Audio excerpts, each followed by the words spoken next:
Lorsque vous êtes dans une position de réussite et de pouvoir, vous pouvez croire que l'adversité est derrière vous, jusqu'au jour où le passé se présente devant vous.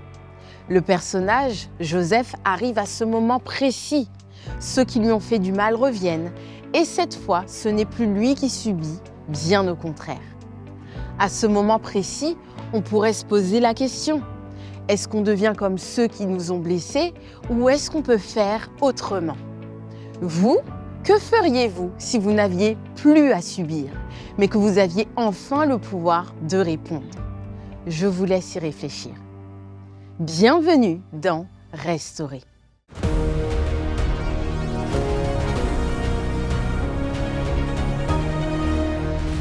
Il existe une ville au cœur des États-Unis, dans l'État de l'Oklahoma, qui est très connue sur le territoire américain.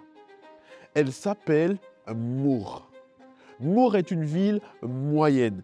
Il n'y a pas de gratte-ciel ni de tour immense. Et pourtant, cette ville est connue dans tout le pays pour une raison bouleversante: les tornades. En 1999, une tornade de catégorie 5, c'est-à-dire le niveau le plus élevé, s'est abattue sur la ville de Moore. Des vents de plus de 500 km ont dévasté des quartiers entiers. Des maisons arrachées de leurs fondations, des voitures projetées comme des jouets, des familles bouleversées. Mais Moore s'est relevé. Et puis en 2013, l'histoire se répète. Une nouvelle tornade encore plus puissante a frappé. Des écoles ont été détruites. Des familles ont littéralement tout perdu. Ça a été terrible. Pourquoi je vous parle de ça ? Parce qu'il arrive que dans notre vie, nous faisons face à des tornades, des moments imprévisibles, mais d'une rare violence qui fait que nous sommes totalement terrassés par eux. Vous avez déjà vu aux informations comment des familles se retrouvent totalement dans le désespoir après une catastrophe naturelle. Tout perdre, c'est vraiment quelque chose qui nous marque. Alors, il n'est pas tant question de biens matériels, mais surtout de ce que cela représente en fait.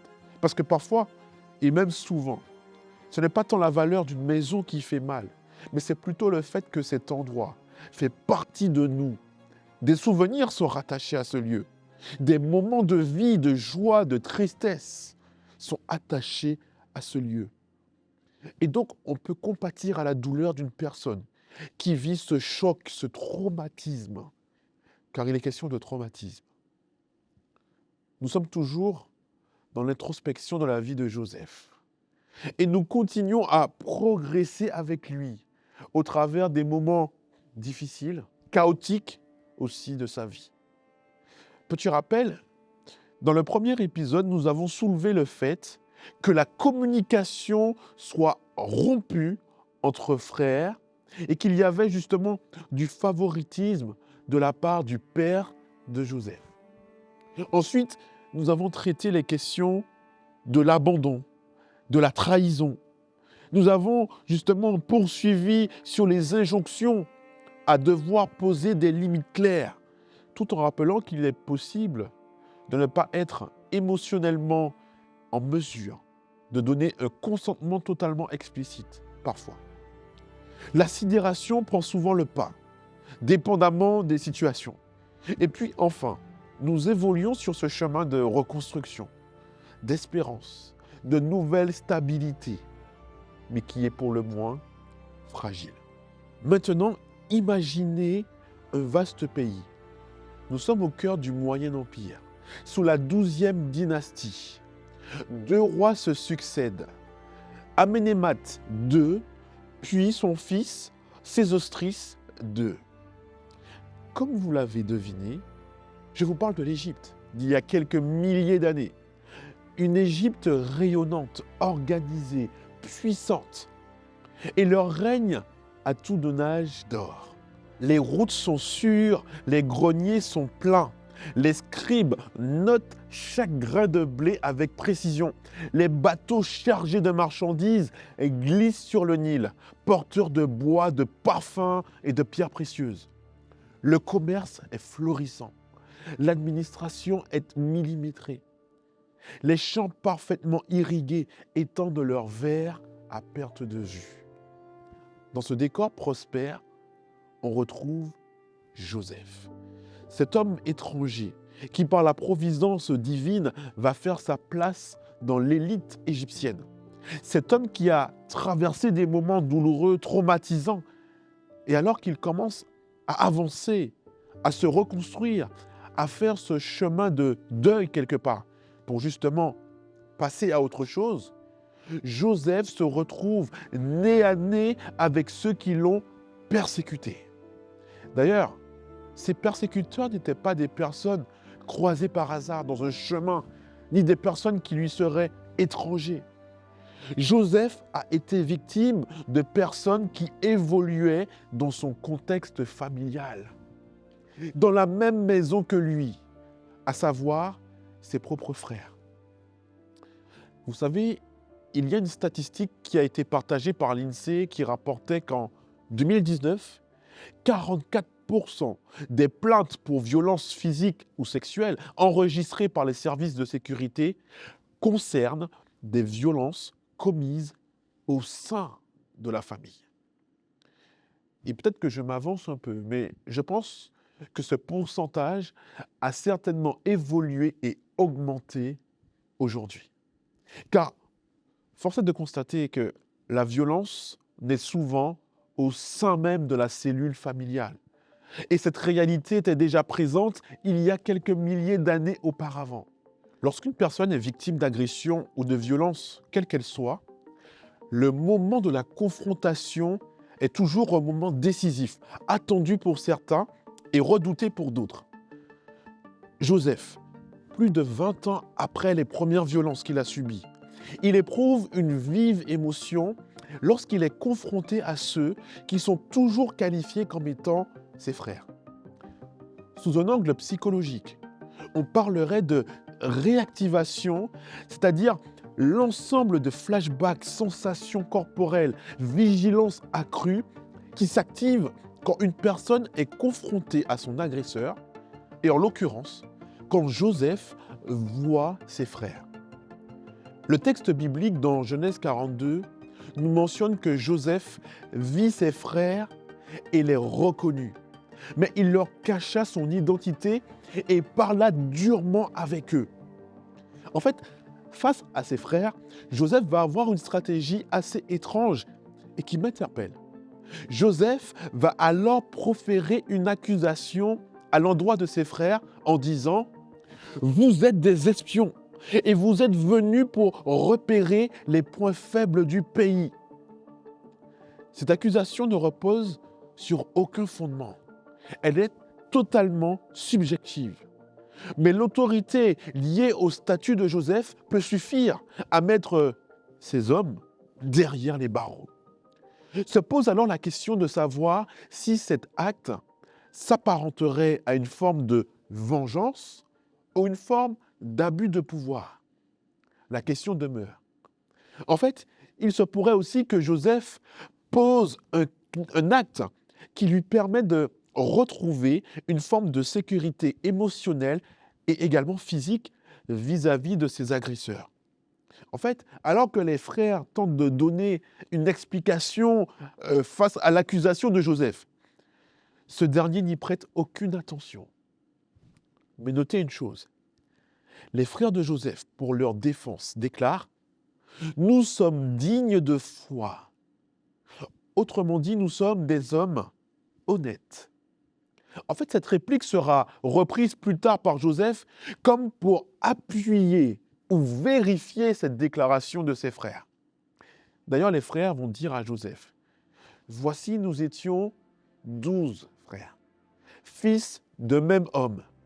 Le plus jeune est aujourd'hui avec notre père et l'un de nous n'est plus. » À ce moment précis, Joseph réalise qu'il n'a finalement pas été oublié de ses frères. Son absence est marquée. L'un de nous n'est plus. Ou du moins, c'est ce qu'il croit être vrai. Pourquoi cette mention est criante ? C'est parce qu'elle suffit à comprendre que les frères de Joseph, eux aussi, n'ont pas totalement avancé sur cette perte. Ce moment montre aussi qu'ils se sentent coupables d'avoir abandonné ce frère. Leur processus de deuil n'est pas arrivé à son terme quelque part. Et lorsque ces frères se remémorent le mal qu'ils ont fait à leur petit frère Joseph, Joseph est présent dans la salle avec eux. Il est témoin de la nature des échanges. Joseph va être littéralement submergé par l'émotion. Alors il s'éloigne du groupe et il commence à pleurer. Il ne peut pas contenir ses larmes. Que veut-elle dire? Est-ce de la tristesse? Est-ce que c'est du soulagement? Le fait est que Joseph s'autorise à vivre cette émotion qui le traverse. La complexité des réactions suite à une confrontation est telle qu'il serait difficile de poser une explication claire et logique. Mais si nous revenons à notre histoire, après 3 jours de détention, Joseph va se rendre auprès de ses frères, qui ne le reconnaissent toujours pas. Et alors Joseph va les sommer de se rendre auprès de leur père avec des vivres récupérés en Égypte, mais dans l'unique but de faire venir le jeune Benjamin. Et pendant ce temps, l'un des frères restera en détention. Maintenant, la question qu'on pourrait se poser est: pour quelle raison Joseph fait-il cela? Je crois que Joseph veut mettre quelque part en mouvement ses frères, voir s'ils mentent au sujet de Benjamin et voir justement s'ils sont dignes de foi. Peut-être que Joseph n'a pas totalement confiance en ceux qui l'ont littéralement fait du mal. Et finalement, en exigeant la vérité d'une part et la responsabilité d'autre part, parce que l'objectif était de ramener Benjamin en Égypte. Le récit de Joseph nous permet déjà d'en ressortir un enseignement. La relation n'avance que si la vérité entre. La question rhétorique que pose Joseph est significative. La vérité sera-t-elle avec vous? Alors qu'ils sont sur le point de départ, sur le point de partir, les frères se disent l'un à l'autre que si toute cette galère tombe sur nous, c'est parce que nous avons fait du mal à notre frère Joseph, il y a quelques années auparavant. Et là, Ruben, l'aîné de la fratrie, il prend la parole et il va dire: moi, je vous avais dit de ne pas faire de mal à cet enfant. Et vous ne m'avez même pas écouté. Et maintenant, voici, son sang nous est redemandé. Mes amis, nous comprenons dès lors que les frères de Joseph sont quelque part, eux aussi, dans une spirale néfaste. Ce qu'on qualifie de trouble post-traumatique, qui fait qu'un événement aussi terrible que celui de violenter son propre frère, puis de le vendre en tant qu'esclave, va également impacter l'agresseur. Alors, l'idée n'est pas de victimiser l'agresseur, mais plutôt de se rappeler que la violence abîme et détruit parfois aussi tant l'auteur, lorsqu'il prend conscience de la gravité de ses actes, que la victime. Alors, vous savez, Jésus, personnage principal de la Bible, donne un enseignement particulier à ce sujet. Lors du récit de la femme dite adultère, rapporté dans l'évangile de Jean, au début du chapitre 8, la posture de Jésus est assez intéressante, car visiblement, Jésus est dans une volonté de sauver tant la femme qui est accusée, que le groupe accusateur qui va littéralement traîner devant Jésus cette femme. Et Jésus est là, et il ne condamne ni la femme, ni même ceux qui accusaient cette femme. La réponse de Jésus est totalement inattendue. Il place la discussion non pas sous l'angle de la condamnation, mais sous l'angle d'une nouvelle chance offerte à l'ensemble des protagonistes. Une chance pour faire le bien. Que cela soit cette femme ou même ces hommes pharisiens, garants de la condition spirituelle du peuple, tous avaient besoin de la même chose. Ils avaient besoin du pardon et de la grâce de Dieu. Là encore, qu'en est-il pour nous? Dans nos relations avec les autres, la confiance ne se décrète pas. Elle n'est pas automatique, elle n'est pas innée. Au contraire, elle se construit. S'il y a eu trahison, comme c'eût été le cas de Joseph et de ses frères, il est vrai que le pardon libère le cœur de la victime qui peut-être s'empoisonnait dans une forme d'aigreur. La réconciliation, elle, demande du temps, demande des preuves, des limites claires et surtout la sécurité de tous. Le processus est long parce qu'il est complexe. Dans un processus de repentance sincère, je crois qu'on pourrait dégager une grille qui permettrait d'éprouver la sincérité d'une démarche. La première chose serait la reconnaissance des faits, sans les minimiser. Deuxièmement, la réparation, quand elle est possible. Et puis troisièmement, le changement. Un changement qui est observable et surtout durable. Et enfin, le dernier point de la grille que je propose, la protection de la victime comme étant au centre de tout. Et j'aimerais qu'on tire quelque chose de pratique pour celles et ceux qui se situent actuellement au milieu de leur propre tornade. Premièrement, quand le passé revient, choisissons la vérité et la sécurité. Joseph ne s'est pas exposé naïvement. Alors, il a parlé durement à ses frères, durement à ses agresseurs, non dans une volonté de se venger, mais plutôt dans le but de fixer un cadre qui le sécurise lui. Alors aujourd'hui, cela peut ressembler au fait d'exiger de se retrouver dans un lieu sûr, avec un tiers de confiance. Et si l'agresseur reconnaît ce qui s'est passé, la limite que nous posons est souvent proportionnelle à la souffrance que nous avons ressentie. La vérité n'est possible que lorsque l'intégrité physique, émotionnelle est garantie.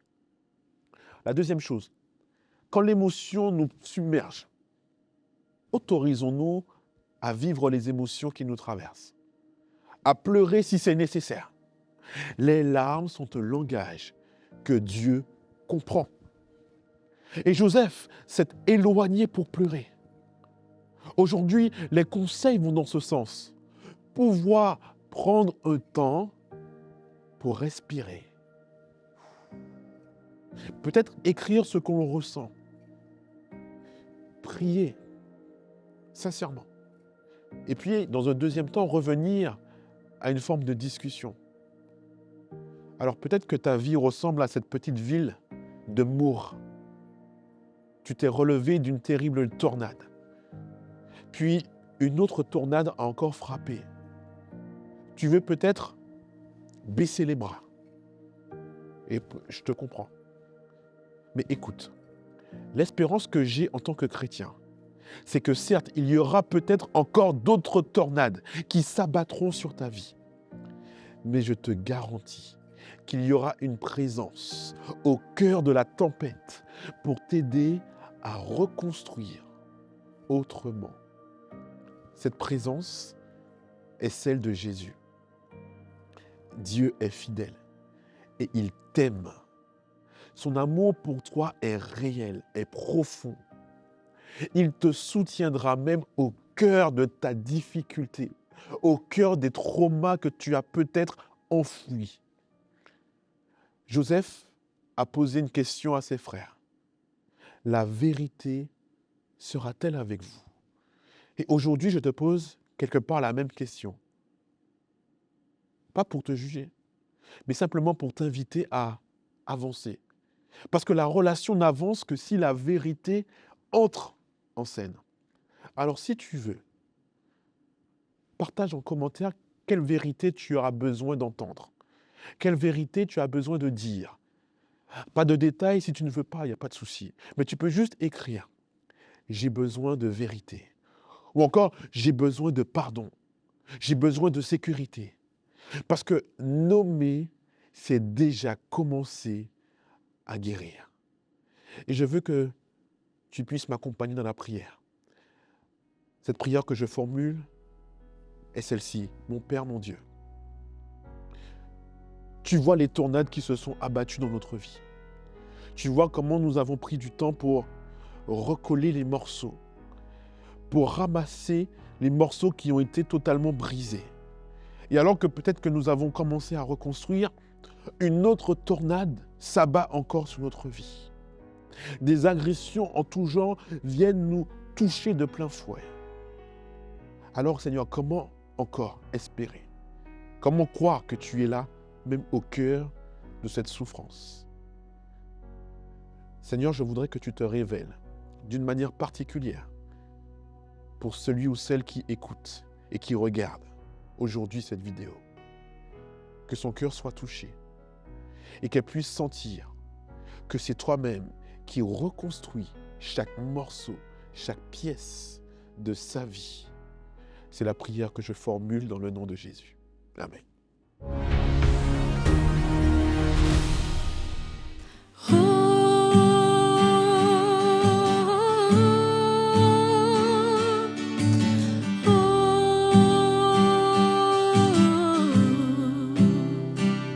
J'étais brisée, vide et sans espoir. Ta grâce m'a trouvée, m'a restaurée. Je n'ai rien à moi, mais tel que je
Le succès peut donner l'impression de gagner, tout en te faisant perdre l'essentiel.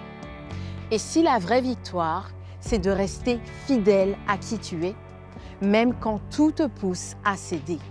Viens sur monespérance.fr, lance une étude biblique et demande ta Bible gratuite. Je te donne rendez-vous sur notre site monespérance.fr pour la suite de la série. Abonne-toi pour plus de contenu.